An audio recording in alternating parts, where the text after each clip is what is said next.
E aí, pessoal, tudo bem? Mais uma vitória do Timão aí, 3-1 em cima do Santo André, e estamos aí para analisar, eu vou dar meus pitacos, falar tudo que eu achei do jogo aqui. 3-1 em cima do Santo André, já peço para que você deixe o seu like, inscreva-se no canal, comenta aí se a imagem e o áudio do canal melhoraram, eu estou tentando melhorar ainda mais aqui o conteúdo para vocês. E vamos lá, falar um pouco aí desse jogo. Ainda não conhece o canal, não é inscrito, se inscreva aí no canal e deixa o like. Bora lá, compartilha o vídeo também, muito importante, e já falei muito. Vamos lá, o Corinthians começa o jogo bem, com o Renato Augusto dominando o meu campo da partida, sendo extraordinário como é o Renato Augusto. Tem um gol do Renato Augusto, mas eu confesso que eu nem comemorei, porque eu tinha visto que tinha sido falta do Fagner, e eu sabia que o VAR não ia deixar passar. Então aí o gol do Renato Augusto é anulado, e logo na sequência sai um gol do Santo André. Na verdade não, logo nas sequência o Corinthians melhora em campo, é impositivo, tem jogadores que vêm se adaptando cada vez mais em jogar juntos, eles vêm melhorando essa ligação jogador com jogador, e aí o Corinthians melhorou na partida, criou algumas chances, mas aí tem um gol do Santo André num vacilo que muitos estão culpando o Balbuena. Eu entendo que foi um erro do Balbuena, só que eu não consigo considerar uma falha do Balbuena. Qual a diferença? Uma falha do Balbuena para mim seria algo bizarro, algo bizonho que ele fez, mas isso para mim foi uma falha, onde o atacante geralmente é mais rápido que o zagueiro, ele ganha a frente do Balbuena, o Balbuena podia ter dado a machadada, ele tenta no lance dar a machadada no atacante, o atacante mesmo assim ganha no físico, que tá errado, e faz o gol. Porém, o posicionamento do Corinthians estava ofensivo, foi uma bola quebrada em que a defesa desatenta, não teve a cobertura e não teve o posicionamento correto do Fagner, do Balbuena e até do Caetano, que por ser o zagueiro veloz tem que cobrir as costas do Balbuena, só que eu não culpo o Caetano.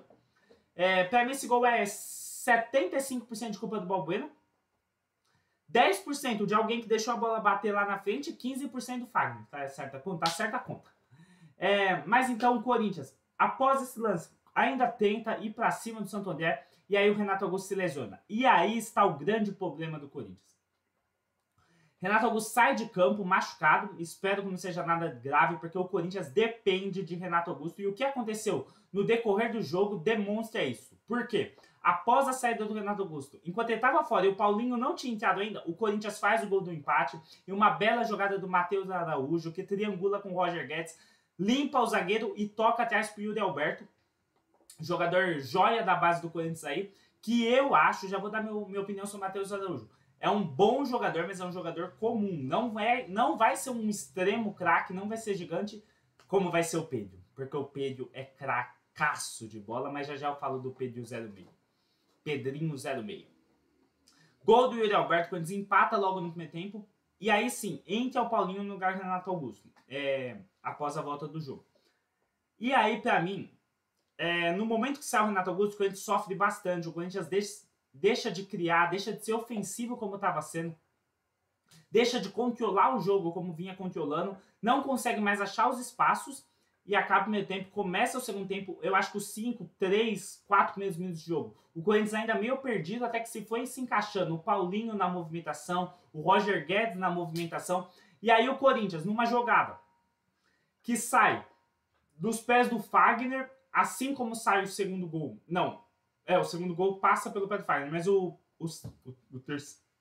terceiro gol. Mas o segundo gol, num cruzamento do Fagner, que já tinha errado vários durante a partida, hoje o Fagner não esteve bem nos cruzamentos, apesar de ser excepcional. E o melhor lateral direito do Brasil, digo e repito, Fagner é o melhor lateral direito do Brasil, para mim tinha que estar na seleção brasileira. Mas não vim aqui para falar de convocação. E o Paulinho faz gol. E como é gostoso ver o Paulinho marcando com a camisa do Corinthians. Como é bom ver o Paulinho marcando com a camisa do Corinthians. O gol do Paulinho, ele traz uma tranquilidade ainda maior para o time do Corinthians, que consegue... Aí o Corinthians controlou o jogo. Melhorou muito no jogo. Começou a controlar o jogo, a rodar a bola como queria. A ter domínio da partida. E a partir disso, a partir desse domínio, o Corinthians chega ao gol. Ao terceiro gol, que no passe do Fausto Vera, o Yuri Alberto gira o corpo, faz a parede perfeita, bate embaixo das pernas do goleiro Carlos Eduardo, e o Corinthians faz o 3-1. Jogo controlado, jogo bom, o Corinthians jogou bem contra o Santo André, é para ganhar moral, para seguir para as próximas fases. É um jogo que o Corinthians, apesar de ter tido, no mínimo, uma quinta campanha, porque por enquanto está em terceiro no Paulistão, mas ser a quinta campanha, porque alguns times jogam ainda amanhã, todos os times jogam amanhã, na verdade, dependendo dos resultados, o Corinthians pode cair para quinto. Ao avaliar jogo a jogo do Corinthians, dá para ver que o time do Corinthians dá para entender essa quinta campanha e dá para ver que não é uma tragédia imensa o Corinthians ter acabado em quinto.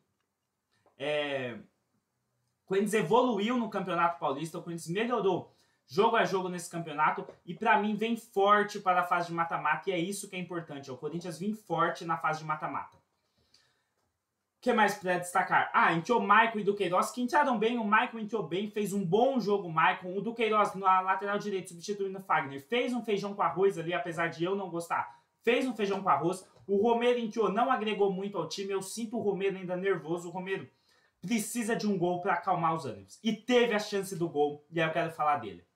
Pedro 06. Muito se fala de Hendrick, mas já tem vídeo aqui no canal meu antigo falando. O Pedro sempre foi o craque da categoria do Hendrick. O Hendrick camisa 9, o Pedro camisa 10 ali. O Pedro sempre foi o craque da categoria. Sub-15, Hendrick artilheiro, Pedro craque. Sub-17, que eles jogaram pouquíssimo. Hendrick artilheiro, o Pedro craque. Sub-13, Hendrick jogando bem. O Pedro era o craque. O Pedro é o grande nome da seleção brasileira do futuro. O Pedro é o grande nome do Corinthians. O Pedro é o maior craque. O maior craque, falando sério, que eu observo a base do Corinthians revelando. Que eu vi jogar. Porque dos vários nomes que subiram na base do Corinthians, até o Pedrinho lá de 2017, que tá no Atlético Mineiro hoje, ele subia, muitos olhavam desconfiado. Muitos olhavam tipo, olha, esse moleque é fraco, olha esse, eu não sei e tal.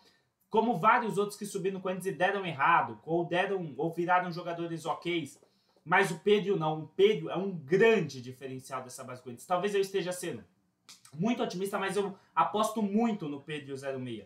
O Pedro, para mim, vai ser o grande nome do Brasil nos próximos anos, aí mais uns 5 anos, porque o Vinícius Júnior está sendo muito destaque, o Vitor Roque tem tudo para ser, o Hendrick tem tudo para ser, mas o Pedro, para mim, vai ser o grande nome da seleção brasileira. E hoje ele estreia como se já tivesse 30 jogos no profissional. Ele recebe uma bola, ele limpa 2, limpa 3, finaliza na saída do goleiro, desvia no zagueiro a bola passa isso aqui da trave. Se o Romero tivesse jogado, teria consagrado os dois, teria sido gol do Romero e uma assistência fantástica do Pedro. O Pedro você vê pelo toque na bola dele que ele é diferenciado. O Pedro você vê pelo jeito de se movimentar em campo, pela força para um jogador de 17 anos de idade que ele já possui. Ele é diferenciado, ele é um bom jogador já, ele já é um bom jogador profissional, apesar de só ter esses 15 minutos em campo, aí 20, mas vai ser um craque. O Pedro 06 vai ser um craque. Pode criar expectativas em cima do Pedrinho, do Pedro 06. Ao todo, um bom jogo do Corinthians com falhas individuais, um time que cresceu ao longo do campeonato e vem forte para a fase de mata-mata do Paulistão. Bom, essa foi a minha análise do jogo, espero que tenha gostado. O Corinthians dominou grande parte do jogo, sofreu muito quando não teve o Renato Augusto, até a equipe se reagrupar, e para mim sai com uma notícia boa desse jogo. O time conseguiu jogar sem Renato Augusto. Destacando que fez um gol quando tinha um homem a menos, o gol de empate. Então isso mostra também um comprometimento da equipe de sempre buscar, e a Arena Corinthians é muito forte, muito importante. Todo jogo que o Corinthians jogar na Neoquímica Arena, o Corinthians é favorito.